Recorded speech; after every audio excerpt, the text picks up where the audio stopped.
muito boa noite, a graça e a paz do Senhor Jesus.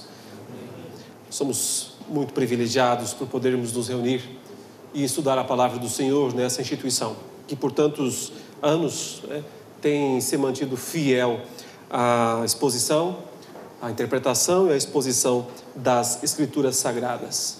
E Semana Teológica é um momento tão oportuno para discutirmos assuntos que, embora pareçam tão bem assentados nos nossos manuais de doutrina, mas que de qualquer forma sempre levantam muitas dúvidas e muitos questionamentos.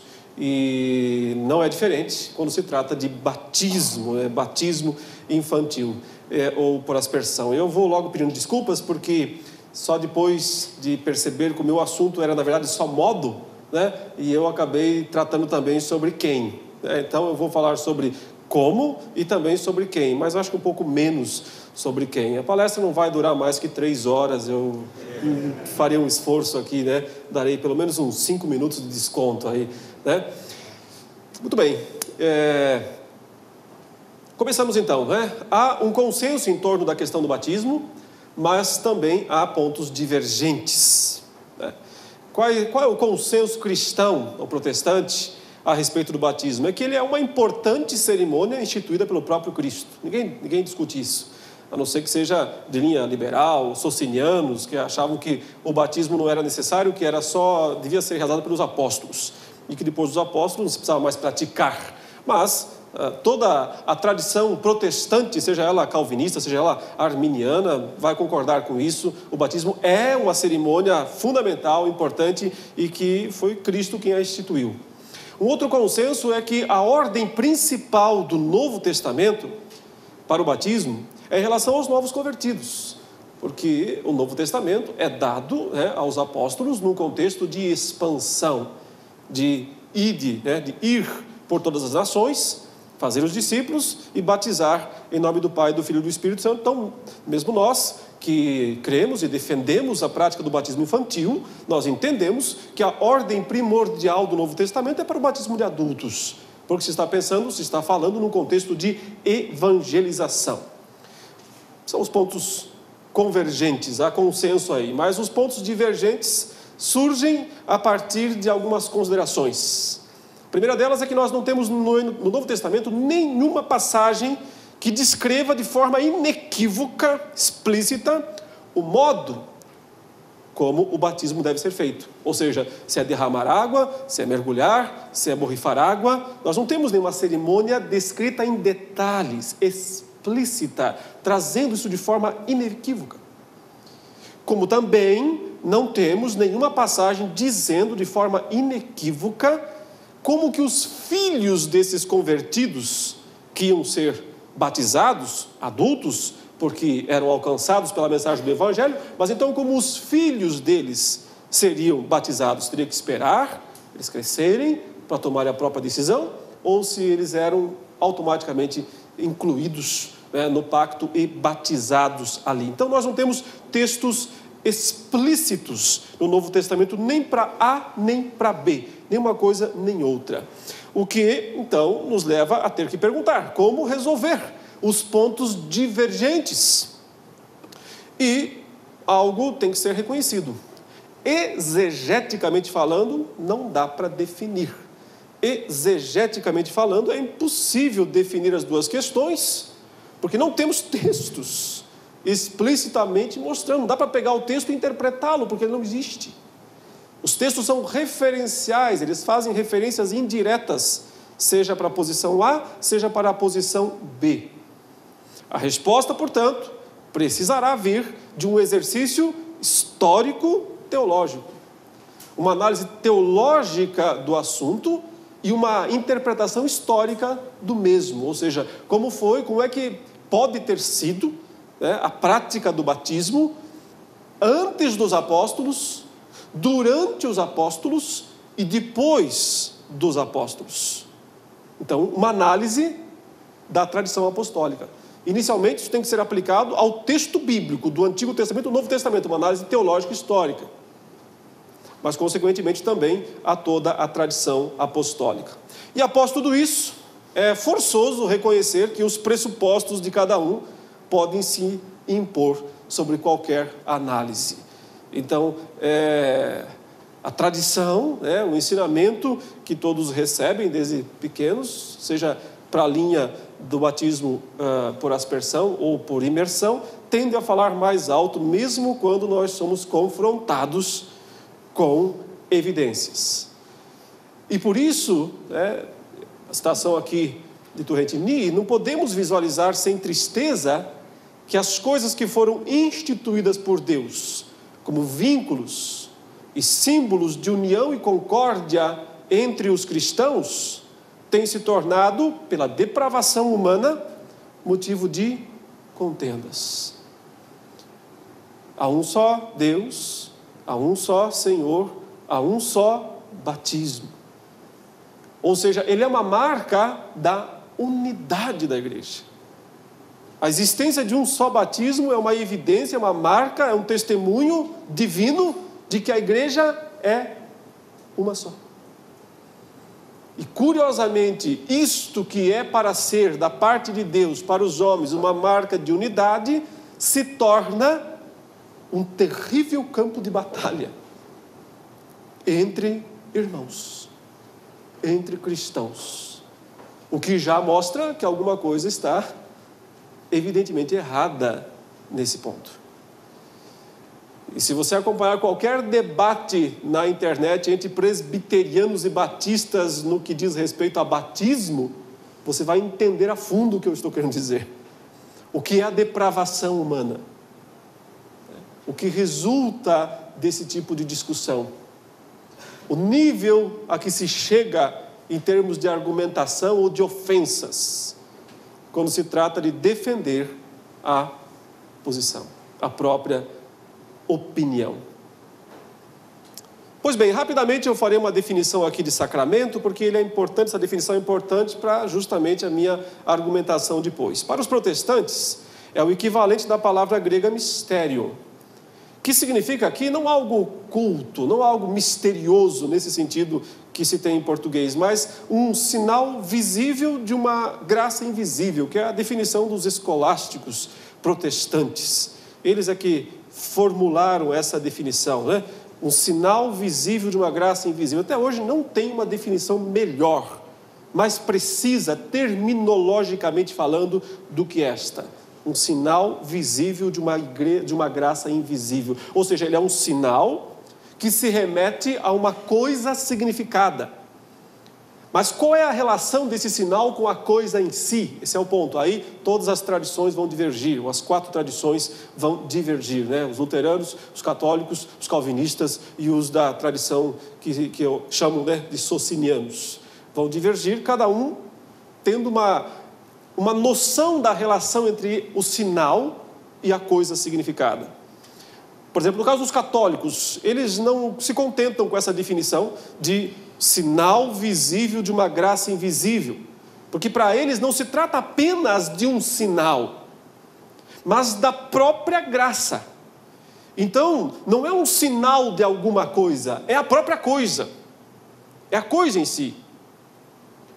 Quando você tem os elementos da ceia, ou a Santa Comunhão na tradição católica, pela transubstanciação, eles se tornam o corpo e o sangue de Cristo. Então eles não são meios de graça. Os católicos não aceitam esse termo meios de graça para os sacramentos, porque eles não são meios, eles são a própria graça. Os luteranos quase chegam nisso também, porque com a visão, especialmente da ceia, da consubstanciação, por causa da ubiquidade do corpo de Cristo, Ou seja, o corpo de Cristo é onipresente, ele está presente em todos os lugares ao mesmo tempo, na tradição luterana, o corpo humano de Jesus, e por ele ser ubíquo ou onipresente, e estar, então, em todos os lugares, ele também está em, por, com, sob a ceia. E, portanto, ela é um instrumento físico da graça de Deus. Ela é um canal, os luteranos pensam, da graça de Deus. Mas os reformados dizem, não, ela não é um canal, ela não é um aspecto físico, ela não representa fisicamente a graça de Deus. Ela é um sinal, mas é um meio, só que é um meio espiritual, porque Cristo está presente espiritualmente. Mas aí vem o outro grupo dizendo, é só um sinal, é só uma memória, é só uma lembrança, é só um memorial. Ele não é meio de graça em si mesmo. Então, a questão toda está em definir a relação entre o sinal e a coisa significada. Para uns não existe sinal, é só a coisa. Para outros é só o sinal, não tem coisa nenhuma nessa história, né? E para os reformados há um sinal e há um significado, né? Talvez a melhor definição está aqui em Romanos 4:11, quando Paulo fala sobre Abraão, que recebeu a circuncisão. Ele diz, e recebeu o sinal da circuncisão, sinal da circuncisão, como um selo da justiça que teve quando ainda incircunciso.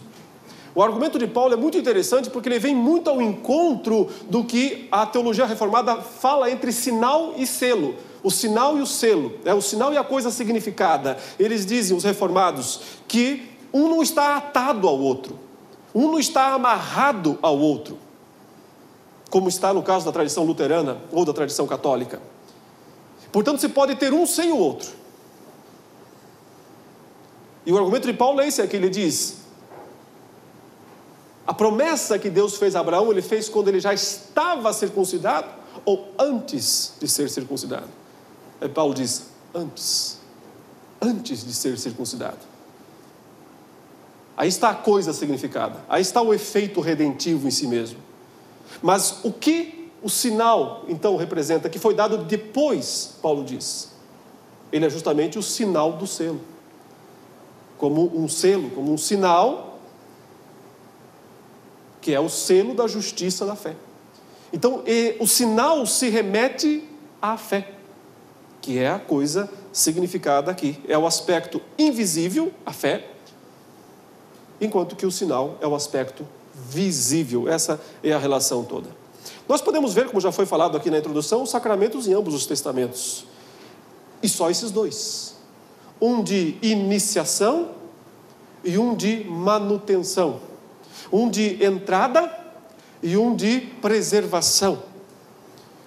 O primeiro simbolizado, na circuncisão, e o segundo simbolizado na refeição, seja da Páscoa, sejam daquelas outras refeições que foram realizadas no deserto. Paulo fala isso aqui em 1 Coríntios 10, de 1 a 4. Ora, irmãos, não quero que ignoreis que nossos pais estiveram todos sob a nuvem e todos passaram pelo mar, tendo sido todos batizados, assim na nuvem como no mar, com respeito a Moisés. Todos eles comeram de um só manjar espiritual e beberam da mesma fonte espiritual, porque bebiam de uma pedra espiritual que os seguia, e a pedra era Cristo. Percebe? Os israelitas experimentaram batismo e ceia. O batismo para eles, nesse caso, foi o ritual de iniciação. A passagem pelo Mar Vermelho, deixando o Egito para ir para Canaã, para a nova terra. Eles se tornam cidadãos da nova terra de Canaã quando eles passam pelo mar. E Paulo diz, esse é o batismo. Esse é o batismo deles. E do mesmo modo, então, eles recebem um sacramento de iniciação, de entrada na terra prometida, e depois eles são mantidos pelos manjares, pela comida que Deus proporcionou para eles, pela bebida que Deus proporcionou. E Cristo é o coração, é o significado dos dois sacramentos. Essas duas passagens são muito interessantes porque numa nós vemos a ceia e no outro o batismo, e elas estão remetidas a dois sinais do Antigo Testamento. 1 Coríntios 5, 7 e 8 diz, lançai fora o velho fermento, para que sejais nova massa, como de fato sois, como sois de fato, sem fermento. Está falando do quê? Da Páscoa. Dos pães asmos da Páscoa. Não, vocês não precisam se preocupar com aquele pão. Não é esse que nós temos que celebrar. Porque nós temos outra Páscoa. Pois Cristo, nosso Cordeiro Pascal, foi imolado. Por isso, celebremos a festa não com o velho fermento, nem com o fermento da maldade e da malícia, e sim com os asmos da sinceridade e da verdade. Não se preocupem com aquela festa, ele está dizendo, mas com esta festa. Que festa é esta que ele está dizendo que deve ser celebrada agora?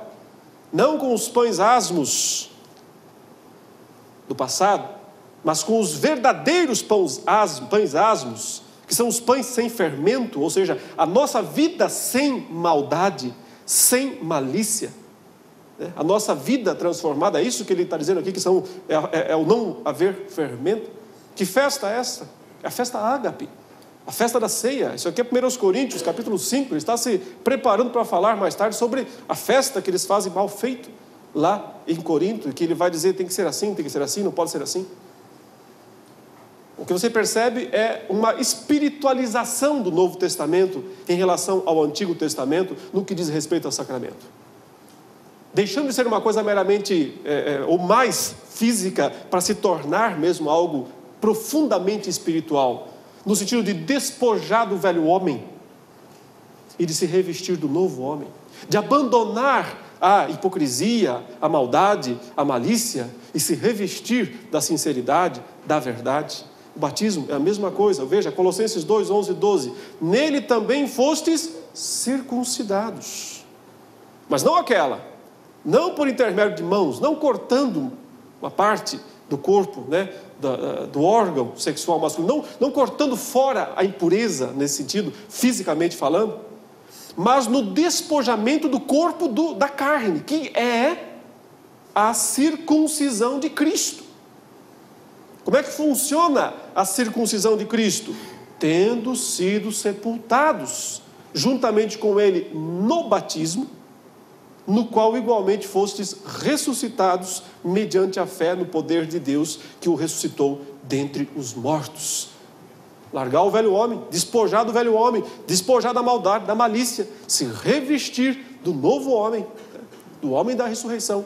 Tanto o batismo quanto a ceia significam isso. Por isso eles estão diretamente ligados ao aspecto redentivo da aliança. Eles são sinais do aspecto redentivo. Os crentes, portanto, participam da circuncisão através do batismo. Não vou me deter muito nisso, porque é um dos temas que será trabalhado aqui ainda por outro professor. Fechando essa parte, por que há apenas 2 sacramentos, né? Ceia e batismo? Primeiro, porque Cristo estabeleceu apenas essas 2 cerimônias e as ordenou que a igreja praticasse. Não há outra cerimônia que Cristo tenha estabelecido e dito, façam isso, façam dessa maneira. Alguém poderia dizer, mas o lava-pés, né? Jesus estabeleceu o lava-pés. Muitas igrejas praticam o lava-pés. Mas o lava-pés não tem correlação direta como sinal e coisa significada, como você tem com o batismo, com o novo nascimento, ou como você tem com a ceia, que tem a ver com a permanência, a alimentação da graça.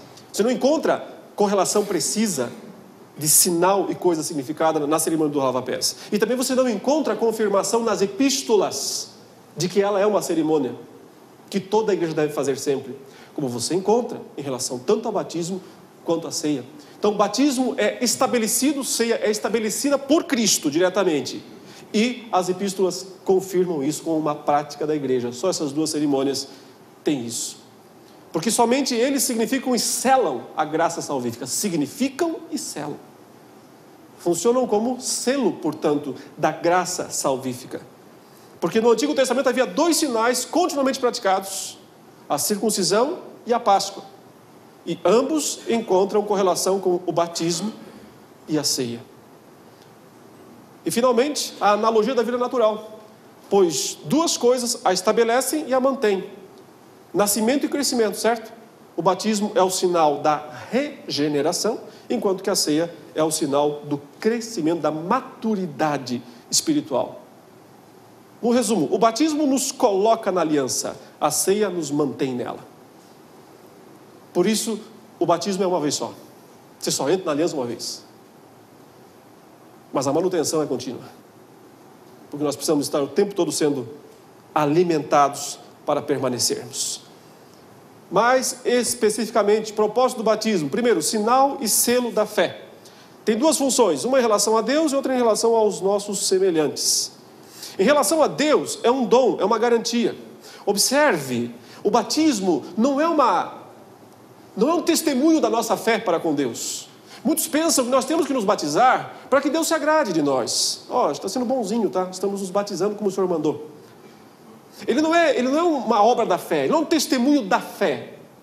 O batismo não é uma coisa que nós oferecemos para Deus, é uma coisa que Deus oferece para nós. É um selo, é um penhor, é uma garantia. Deus está dizendo, essa marca é marca de posse, é marca de propriedade. Eu estou dando essa marca para vocês. Aí o porquê a recusa à marca é tão terrível. Tão terrível. Porque a recusa à promessa de Deus. Deus está empenhando sua palavra com o sacramento. Deus está empenhando sua palavra com o batismo e com a ceia. Tanto de nos colocar na aliança, quanto de nos manter na aliança. A recusa, portanto, é uma recusa direta, frontal, às promessas de Deus. Mas em relação aos homens, ele é um testemunho. Um testemunho do batizado, né? Perante, é público, e portanto ele é um testemunho aos demais. Não um testemunho a Deus, um testemunho ao próximo. Mas ele é um testemunho de Deus para nós. Não nosso para Deus. De Deus para nós. Uma testificação, uma promessa, uma garantia. Vamos lá. Parte 1 então aqui da nossa palestra. Batismo, definição e modo.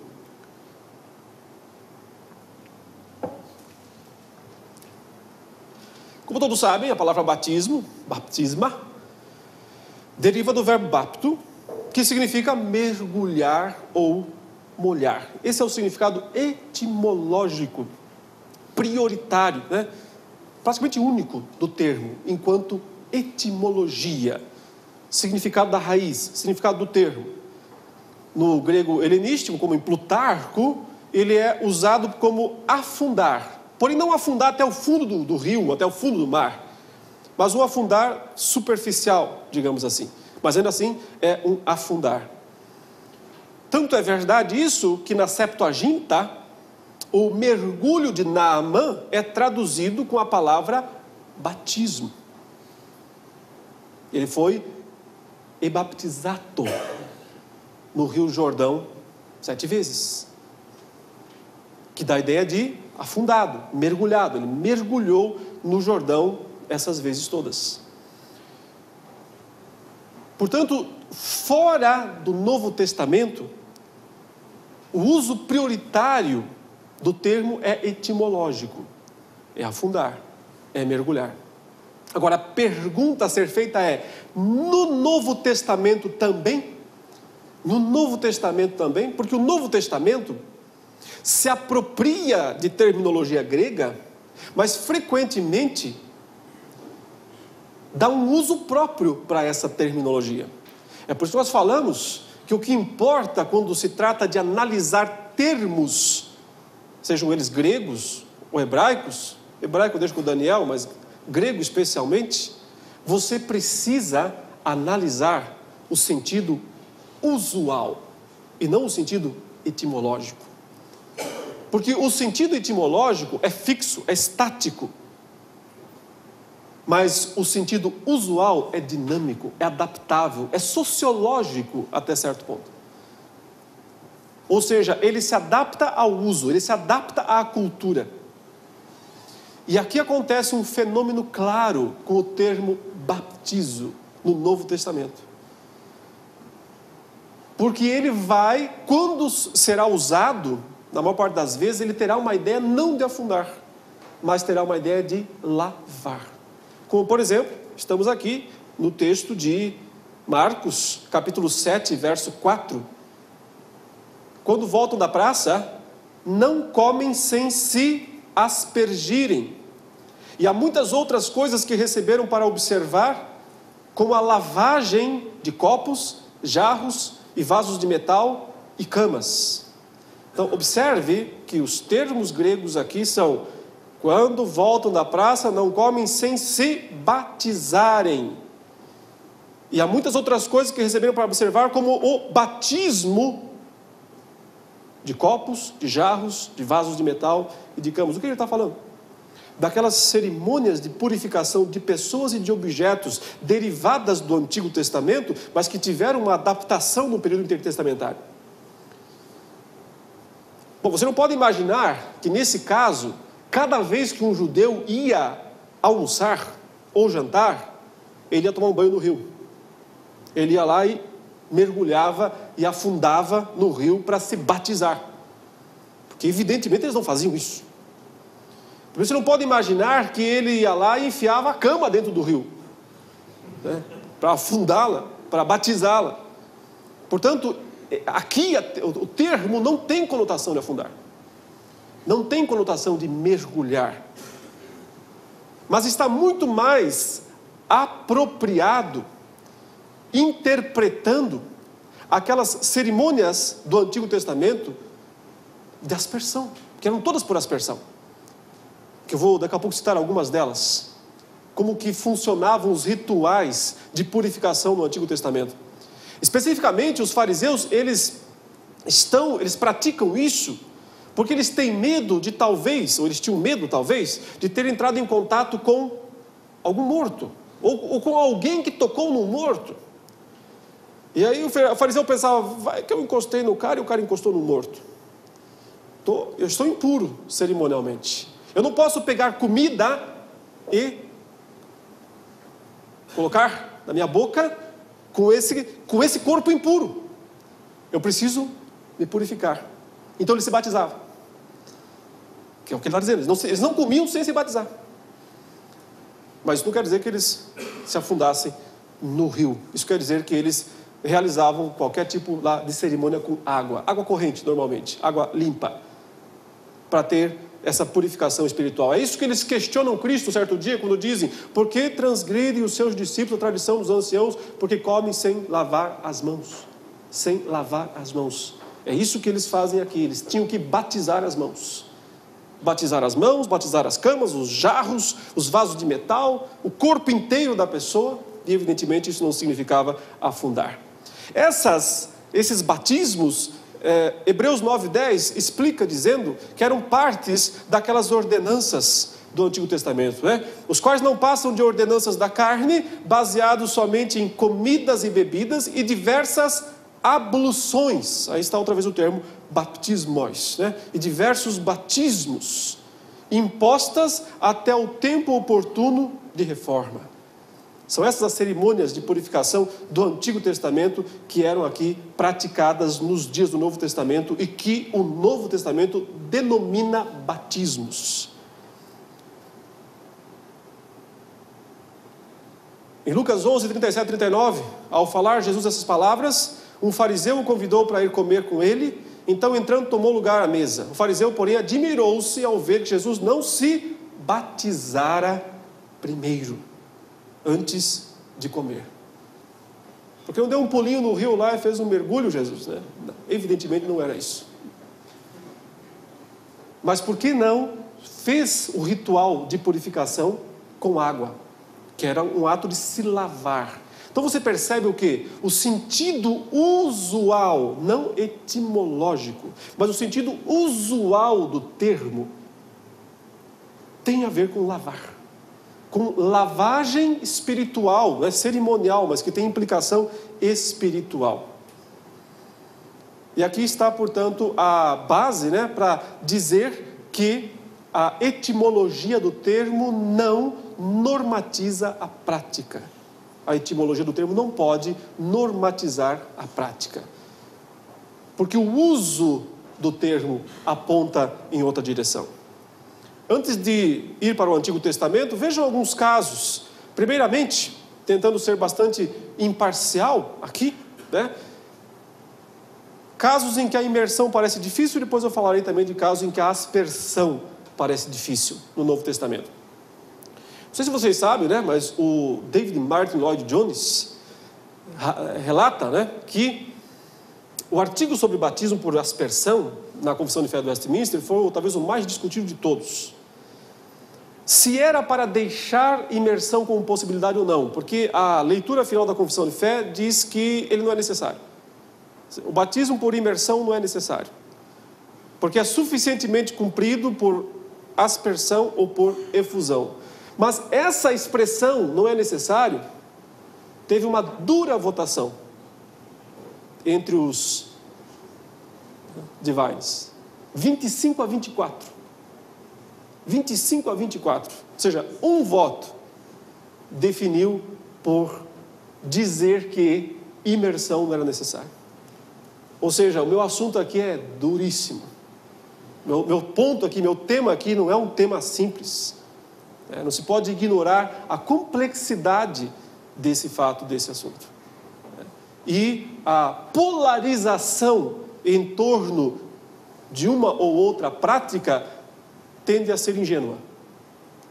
A polarização entre uma e outra prática tende a ser ingênua nesse sentido. Ainda que nós tenhamos convicção clara de que a aspersão é um modo bíblico de batismo. E podemos dizer até mais bíblico. Mas a nossa própria prática não descarta a imersão. Tanto é que nós não rebatizamos ninguém que vem de outra denominação por ter sido imergido. Há casos de rebatismo, mas não é por causa do modo de batismo, não. É por causa da igreja, que é considerada herética, desviada, e, portanto, por causa dela, essa pessoa é rebatizada, mas não por causa do modo. Então, há uma certa tolerância da nossa parte em relação ao batismo por imersão. Porque a polarização entre esses dois temas, exageradamente, tende a ser ingênuo. 3 casos em que imersão parece difícil, né? O caso dos 3.000 batizados lá em Jerusalém. Então, os que lhe aceitaram a palavra foram batizados, havendo um acréscimo naquele dia de quase 3.000 pessoas.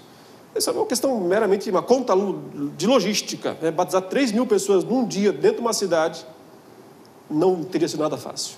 O pessoal vai dar um pulinho no Jordão aí, né? 3.000 pessoas, desce lá embaixo e volta. Difícil. Bem complicado de fazer essa jornada, com toda a desconfiança que eles tinham, essa igreja nascente, em relação às autoridades. Em que lugar lá eles iam invadir uma área do templo com 3.000 pessoas?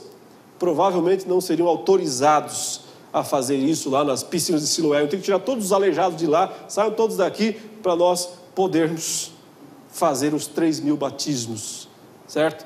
E talvez, pelo que o texto sugere, só de homens, eles estão contando aqui. Fora, mesmo que as crianças não entraram, se é o caso, mas as mulheres devem ter entrado. O número muito grande, é logisticamente difícil imaginar 3.000 imersões num único dia dentro de Jerusalém. Um outro caso difícil, que a imersão parece difícil, é o caso do carcereiro, de Atos 16, 33. Naquela mesma hora da noite, cuidando deles. Então veja, hora da noite, horário impróprio, lugar impróprio, situação imprópria, e o cara foi batizado. Ele foi batizado na hora da noite, ou seja, que hora mais ou menos? Sei lá, eles estavam cantando louvores e ainda era meia-noite. A noite realmente foi uma criança naquele dia lá. Era meia-noite e eles estavam cantando louvores. Não sei quando que aconteceu isso, naquela noite ainda. Ele foi batizado, 3 da manhã, 4 da manhã, não sei. Mas não foi muito rápido o negócio. E foi batizado, o texto diz... ele cuidou deles, lavou-lhes os vergões dos açoites, a seguir foi batizado e todos os seus. Então, um batismo dentro de uma prisão. O carcereiro não ia abandonar a prisão para ir lá batizar no rio, né? Não ia ser muito legal para o lado dele isso. Talvez tivesse uma piscina ali dentro da prisão, né? Roma realmente devia cuidar muito bem dos prisioneiros, colocar piscina para eles poderem se refrescar. Certamente as prisões romanas deviam ser muito confortáveis. O carcereiro também não era muito evidente que ele tivesse uma piscina na casa dele, uma banheira. Um caso difícil para a imersão. Pode ter acontecido? Pode, o texto não diz que não foi. Mas não é muito simples justificar um batismo por imersão de uma casa inteira, nessa hora da noite, nesse lugar, nessa situação. Outro caso, mesmo Paulo, né? Então Ananias foi entrando na casa, impôs sobre ele as mãos, dizendo: Saulo, irmão, o Senhor me enviou, a saber, o próprio Jesus que te apareceu no caminho por onde vinhas, para que recuperes a vista e fiques cheios do Espírito Santo. Imediatamente lhe caíram dos olhos como que umas escamas e tornou a ver. A seguir, levantou-se e foi batizado. E depois de ter se alimentado, sentiu-se fortalecido. Então permaneceu em Damasco alguns dias com os discípulos. Pode ser que ele se levantou e foram procurar um rio. Pode ser, pode. O texto não diz. Nem sugere isso. Nem dá a mínima sugestão disso. Mas a leitura simples do texto ele estava deitado, ele estava enfermo, cego. Ananias foi lá, orou, ele abriu os olhos, se levantou e foi batizado. E aí, em seguida, o lanche. Em seguida, se alimentou, fortaleceu, seguiu a vida. Então, não faz muito sentido imersão nestas passagens. Embora, quem quiser vê-la, vai ver. Vai conseguir ver. Mas, olhando para o texto, não faz muito sentido. Por outro lado, nós temos um caso em que a aspersão parece não fazer muito sentido, que é o texto de Atos 8, 36 e 39. Seguindo eles caminho fora, chegando a certo lugar, havia água. Onde havia água, disse o eunuco: eis aqui água, que impede que eu seja batizado? Filipe respondeu: é lícito, se crês de todo o coração. E respondendo ele, disse: creio que Jesus Cristo é o Filho de Deus. Então mandou parar o carro. Ambos desceram a água e Filipe batizou o eunuco. Quando saíram da água, o Espírito do Senhor arrebatou a Filipe. Então, esse é um dos textos, fortes, usados em defesa da imersão. Por quê? Porque o texto fala em descer a água, em entrar na água, em sair da água. Evidentemente que o texto não diz se afundou na água. O texto não menciona isso. Seria suficiente para a simples leitura dizer que os dois desceram até o rio, ou até a fonte, o que era aquilo, o oásis, o que foi que tinha lá no deserto, sei lá. Eles descem até o lugar, tem água, e dentro dessa fonte de água, Filipe o batizou. Se ele o afundou, ou se ele derramou água, as duas coisas são possíveis. O texto permite as duas possibilidades, por causa do sentido usual do termo batismo no Novo Testamento. Se você aqui interpreta essa frase pelo sentido etimológico, você diz, afundou. Se você interpreta pelo sentido usual, você diz, derramou água. Mas uma coisa parece muito clara, e isso é preciso que se reconheça. Há uma preferência explícita no texto por batizar em rio ou fonte. Ou será que não tinha um cantilzinho de água lá junto, na caravana? Por que não aquela água? Por que a água da fonte, a água do rio? Ou aqui tem água, o que me impede de ser batizado? Essa preferência do texto, desta situação, se isso é normativo ou não, é outro assunto, não é o meu ponto aqui. Mas apenas analisar que no evento em si, na situação em si, há uma preferência por água corrente, por água viva, por água de fonte. E é ali que Filipe batiza o eunuco. Mas como eu disse, nós não temos dados exegéticos para fechar a questão. Nem para aspersão, nem para imersão. Resta-nos então ir para os dados teológicos e históricos. Existe fundamentação teológica para a imersão? Existe. Existe fundamentação teológica para a aspersão? Existe. E aí, nesse caso, eu preciso dizer que é igual Brasil e Alemanha, é 7-1 para a aspersão. Em termos de... a evidência é majoritária. Evidência teológica. O que eu quero dizer por evidência teológica? Isso aqui, ó. Primeira, evidência teológica da imersão. Imersão, como já foi dito, é terminologicamente mais apropriada, em termos etimológicos. Mas ela parece se encaixar bem com a ideia da conversão, onde o crente é morto, portanto afundado, sepultado, e ressuscita, portanto, para a nova vida, que é a argumentação batista clássica para defender, usando esses dois textos, Colossenses 2,12, Romanos 6,4. Fomos, pois, sepultados com ele na morte pelo batismo, para que, como Cristo foi ressuscitado dentre os mortos, pela glória do Pai, assim também andemos em novidade de vida. Então a ideia é o seguinte, sepultamento nas águas. Quando a pessoa é afundada dentro das águas, ela está sendo sepultada, morrendo com Cristo, e sendo sepultada com Cristo. Quando ela ressurge, ela sobe das águas, ela está ressuscitando com Cristo. Se de fato essa é a interpretação dessas passagens, então nós temos que reconhecer que nesse sentido há coerência entre o sinal e a coisa significada. O sinal é o ritual em si, de mergulhar, de afundar. E a coisa significada é aquilo que é o fato em si, que é a vida nova, a morte para o velho homem e a nova vida espiritual. Porém, é preciso notar que a ideia de sepultamento nas águas é totalmente espúria ao restante da Escritura. É uma ideia que você tem que deduzir desses textos e tão somente deles, porque ela não é uma ideia natural. Você não vai encontrar em nenhum outro lugar da Escritura essa ideia de sepultamento das águas. Sepultamento é na terra, né? Mas aqui, então, passa a haver um sepultamento na água, segundo a interpretação clássica batista. E, no nosso entendimento, esse é o único elemento teológico da imersão, que não pode ser descartado, que não pode ser simplesmente deixado para lá. Mas é o único com esta carência, com essa dificuldade, que é justamente um pouco forçada a ideia de sepultamento nas águas. Ok? Quais são os aspectos teológicos da aspersão ou da efusão, que é derramar muita água, ou pouca água ou muita água? Então nós temos aí uma abundância de elementos teológicos.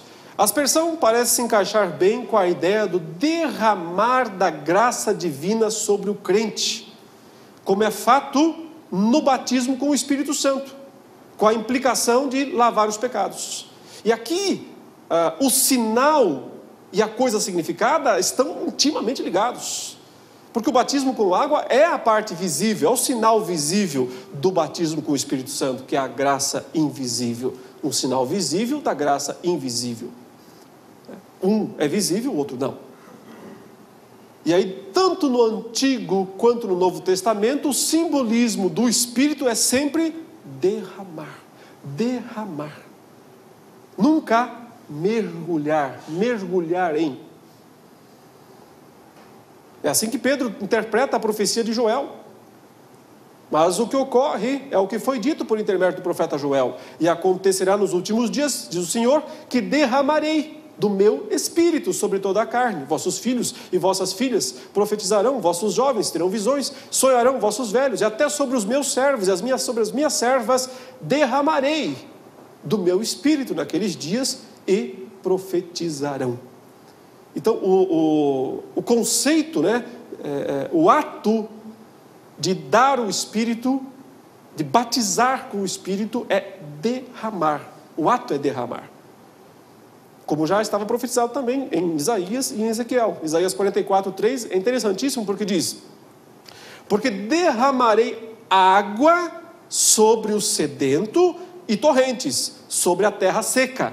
Aí está o sinal, agora está a coisa significada. Derramarei o meu Espírito sobre toda a posteridade e a minha bênção sobre os teus descendentes. Ou seja, num só texto você tem os dois juntos. O sinal e a coisa significada. A água e o Espírito. Ezequiel 36, 25, 27, mesma coisa. Então aspergirei água pura sobre vós, e ficareis purificados.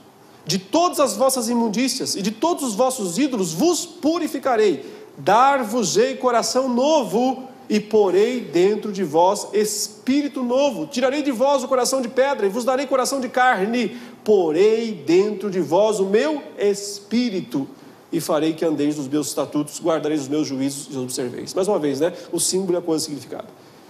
A água, derramarei água sobre vós, e modificarei o coração de vocês. Modificarei o interior de vocês. Transformarei a vida interior de vocês através do Espírito, do meu Espírito, Deus diz aí. Ezequiel tem essa mesma ideia, já não esconderei deles o rosto, pois derramarei o meu Espírito sobre a casa de Israel, diz o Senhor Deus, que é o sentido de restauração. Derramar o Espírito é restaurar. Olha como Paulo parece estar pensando exatamente nisso, quando ele diz: segundo a sua misericórdia, Ele nos salvou mediante o lavar regenerador e renovador do Espírito Santo, que Ele derramou sobre nós ricamente por meio de Jesus Cristo, nosso Salvador. Um lavar regenerador, prometido naquelas promessas do Antigo Testamento que envolviam água e o Espírito, promessas do futuro.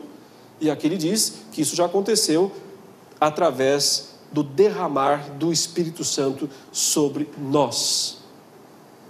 A aspersão, portanto, identifica melhor o símbolo com a coisa significada, já que o significado é a purificação pelo sangue de Cristo. E como que o sangue de Cristo é descrito no Novo Testamento? Como uma fonte na qual nós mergulhamos, ou como algo que é derramado sobre nós, aspergido sobre nós? Aqui entra em cena o termo aspersão. Eleitos segundo a presciência de Deus Pai, Pedro está falando sobre como é que funciona todo o processo da redenção, em santificação do Espírito para a obediência e a aspersão do sangue de Jesus Cristo. Ou seja, a salvação é através da aspersão do sangue de Cristo. Então, se o batismo tipifica a purificação dos pecados através do sangue de Cristo, se o sangue de Cristo é a coisa significada, se o batismo é o sinal, a aspersão é muito mais correlato um com o outro do que imersão. Aproximemo-nos, diz o autor aos Hebreus, e aqui mais um texto interessantíssimo, resgatando o que já foi dito no Antigo Testamento. Com sincero coração, ou seja, interior modificado, com sincero coração de carne, em plena certeza de fé, tendo o coração aspergido de má consciência, o termo aqui é aspergido de má consciência, e lavado o corpo com água pura. Aí está o sinal. Veja como ele inverte aqui. A coisa significada vem antes, o sinal vem depois. O que é esse lavado do corpo com água pura, senão o batismo? O ritual do batismo. Mas que é, na verdade, o sinal. Enquanto que a coisa significada é a aspersão do coração. Nós temos o coração aspergido, ele diz ali, e o corpo lavado com água pura. Então, a correlação de aspersão é teologicamente perfeita em relação à coisa significada. Enquanto que a correlação de imersão é forçada em todas essas passagens. Você não consegue encaixá-la em nenhuma dessas passagens.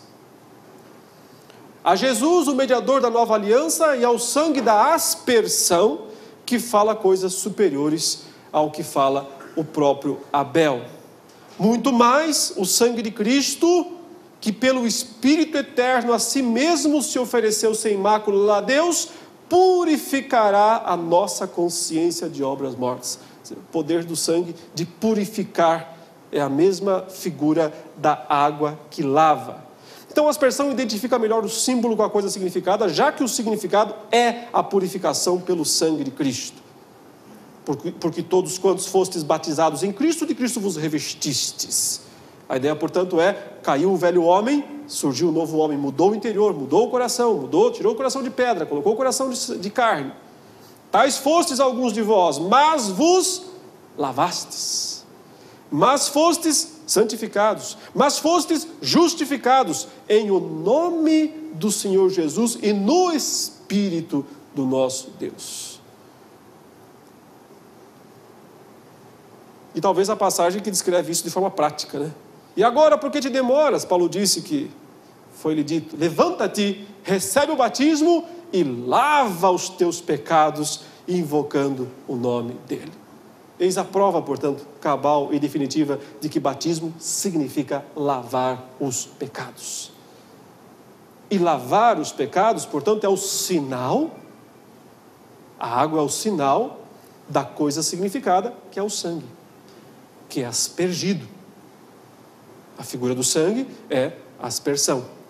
Aquela passagem que nós perdemos muito tempo por causa da questão trinitária, mas se a gente deixar um pouco do lado dos colchetes e ficar só no texto, a gente encontra uma coisa extraordinária nela. 1 João 5, de 6 a 8. Este é aquele que veio por meio de água e sangue. Jesus Cristo, não somente com água, mas também com sangue. Mas também com a água e com o sangue. E o Espírito é o que dá testemunho. Porque o Espírito é a verdade.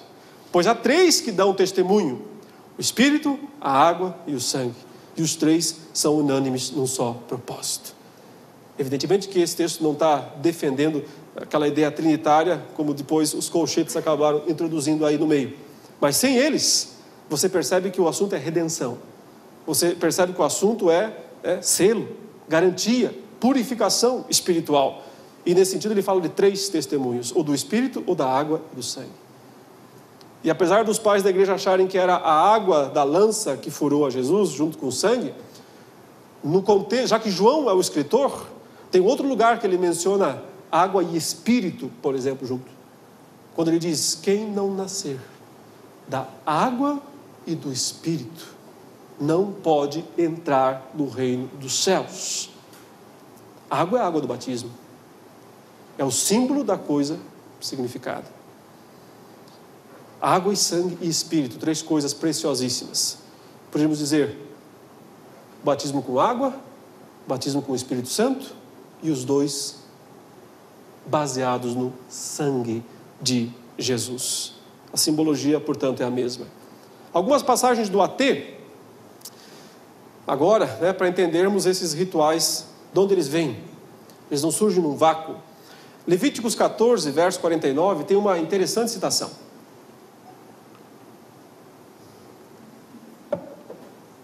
Para purificar a casa, tomará 2 aves, e pau de cedro, e estofo carmesim, e isopo. Isopo é uma esponja.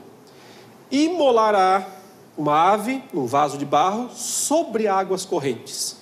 Tomará o pau de cedro, e o isopo, e o estofo carmesim, e a ave viva, e os molhará no sangue da ave imolada e nas águas correntes, e aspergirá a casa 7 vezes. Assim purificará aquela casa com o sangue da ave e com as águas correntes, e com a ave viva, e com o pau de cedro, e com o isopo, e com o estofo carmesim. Ele está falando aqui de purificação de casas por causa de enterro, por causa de pessoa que morreu, que é o mesmo sentido dos fariseus lá: vai que eu toquei no morto, vai que, e aí vai que eu peguei numa coisa que o morto pegou. Eu tenho que me lavar, eu tenho que me batizar antes. E esse ritual não era feito por imersão, mas era feito por aspersão. Era lavando-se. A aspersão é mais correlata, portanto, aos rituais de purificação do Antigo Testamento, os quais eram por aspersão. Exceto o caso de Naamã, que não é um ritual judaico, não é um ritual do templo, de purificação, mas um ato exigido pelo profeta, portanto, extemporâneo. Ele não se encaixa nenhum ritual de purificação praticado dentro do sacerdócio oficialmente. Porque esses eram dessa maneira. Números 8, 7. Assim lhes farás para os purificar: asperges sobre eles a água da expiação, e sobre todo o seu corpo farão passar a navalha, lavarão as suas vestes e se purificarão. Asperge a água da purificação.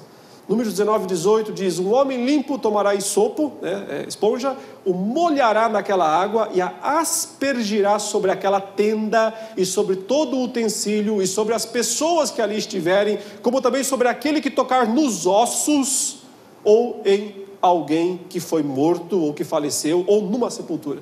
Aqui está a origem daquela prática dos fariseus. Batismo lá é isso daqui. É aspersão. Aquele batismo que os fariseus praticavam, que eles não se lavavam por ter medo tocado no morto, sem se batizarem, Números diz que era feito desta maneira: um homem tomava isopo, molhava na água e aspergia sobre as pessoas. Esse é o argumento que o Charles Hodge usa na seu livreto, a insígnia cristã, o batismo cristão. E ele diz, inclusive, de forma interessante, que se João Batista teria inventado um modelo diferente de batismo, de ritual, por imersão, os religiosos teriam talvez o criticado por isso, já que eles eram tão detalhistas em relação aos pontos do Antigo Testamento. E, no entanto, eles aceitam tranquilamente o batismo dele. Fariseus, saduceus, vão lá se batizar. escribas, e eles não questionam o que ele está fazendo. Ao contrário, quem os questiona é João, que diz: não adianta só vir aqui se batizar e não mudar de vida. Mas da parte deles, eles não viram nenhum problema no ritual em si.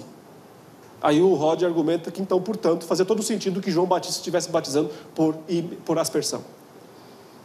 Onde está a falha desse argumento? A possível falha dele é que nós não temos certeza se eles não criaram o ritual depois, por imersão. Se eles não copiaram algum ritual, porque os fariseus, apesar de muito radicais em relação a cumprir o Antigo Testamento, também confundiam suas tradições com o Antigo Testamento. Então, não é um argumento definitivo, mas não deixa de ser um argumento interessante e que tem seu valor. A igreja primitiva era imersionista ou aspersionista? Pensando agora, principalmente na igreja pós-apostólica. O que os documentos antigos falam? E aí o ponto é impressionante como há poucas citações nos pais apostólicos e primitivos sobre o modo do batismo. Quando há, elas são bastante vagas. A impressão que dá mesmo é que a igreja do primeiro século não se importava muito com a forma do segundo século, com a forma em si, se era imersão ou se era aspersão. Não há uma discussão sobre isso, não há um debate sobre isso. Parece haver uma certa tolerância. Eu vou citar aqui alguns textos, os únicos que existem, na verdade, né? A Epístola de Barnabé, que é do início do segundo século, no máximo até o ano 132, ele está dizendo: perceba como ele aponta a água e a cruz ao mesmo tempo, pois este é o significado. Benditos são aqueles que colocam suas esperanças na cruz e descem as águas. Descem as águas. Havia um rio fluindo na mão direita, e belas árvores cresciam dele. Quem quer que coma delas viverá para sempre. Isso ele disse, está citando Ezequiel, né? Isso ele disse, porque nós descemos as águas com pecados e culpas e nos levantamos com frutos em nosso coração, descansando nossos temores e esperança em Jesus no Espírito. Descer as águas, sair das águas. É a mesma expressão do Filipe, do eunuco, né? Eles desceram as águas e saíram das águas. O que você percebe aqui é uma preferência por água corrente, por rio, por fonte. Mas o texto não diz se afundou ou se derramou água. Então, o testemunho histórico, nesse caso aqui, não dá para fechar a questão. Talvez o texto mais claro seja o Didaquê. O Didaquê é o documento extracanônico, né, mais conhecido da história, que não faz parte do Novo Testamento, mas é o documento, junto com o Pastor de Hermas e o próprio Epístola de Barnabé, são os 3 documentos mais fortes da literatura extracanônica. Tem um capítulo, o 7, específico sobre batismo. E ele diz: quanto ao batismo, faça assim. Depois de ditas todas essas coisas, batize em água corrente, em nome do Pai e do Filho e do Espírito Santo. Portanto, uma preferência da igreja do segundo século. Esse texto talvez seja do ano 90 até mesmo, alguns acham, mas talvez mais tardar no 110.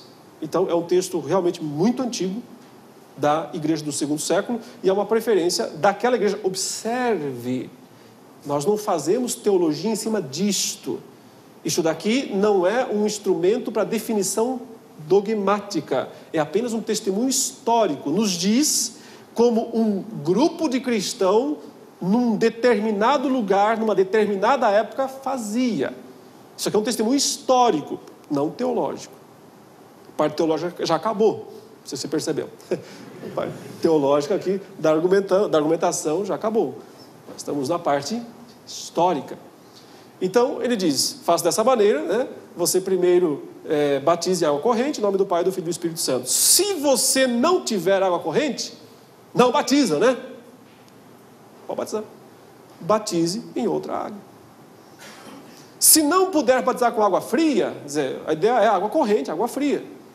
Mas não dá, está muito frio, está nevando, está gelado. O que a gente faz? Espera o verão para batizar? Não. Faça com água quente.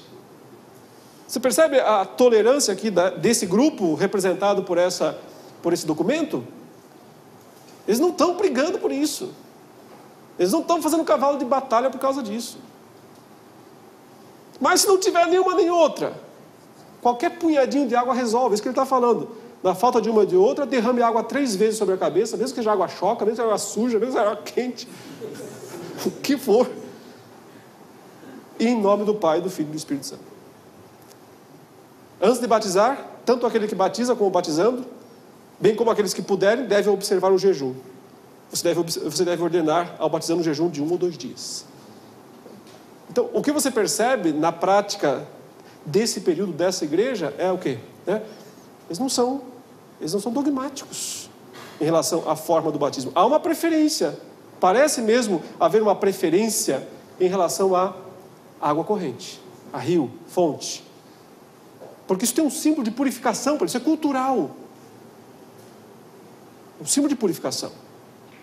Como hoje para nós um chuveiro significa algo muito purificador. Não é? Ou o Tietê representa alguma coisa muito purificadora.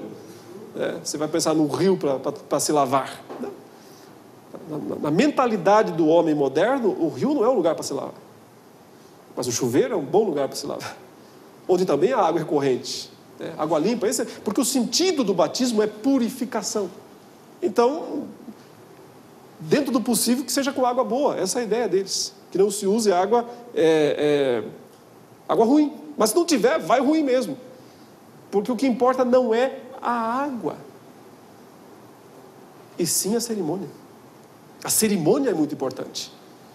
É um sacramento. O Hermas, o pastor de Hermas, também só menciona a ideia de descer as águas. E ele está tratando daquele caso complicado, sobre se depois muitos cristãos negavam a Cristo. Não deviam, mas negavam. E aí, o que fazer com eles? Foi dito, aquele que me confessar diante dos homens, eu confessarei. Aquele que me negar, eu negarei. Muita gente negou Jesus diante das autoridades romanas, no primeiro e no segundo século. E esse é o assunto aqui que ele está dizendo. Tenho ouvido, Senhor, disse eu, de certos mestres, que não há outro arrependimento, exceto aquele que acontece quando nós descemos as águas e obtemos remissão de nossos pecados. Eu não estou discutindo a teologia de Hermas, apenas a história. A teologia é complicada, porque ela dá a ideia de que você só tem uma segunda chance. Então, se você se batizou e negou a Cristo, só tem mais uma chance. Se negar mais uma, já era. Mas pelo menos dá mais uma. Que vários mestres aqui estavam não dando essa segunda.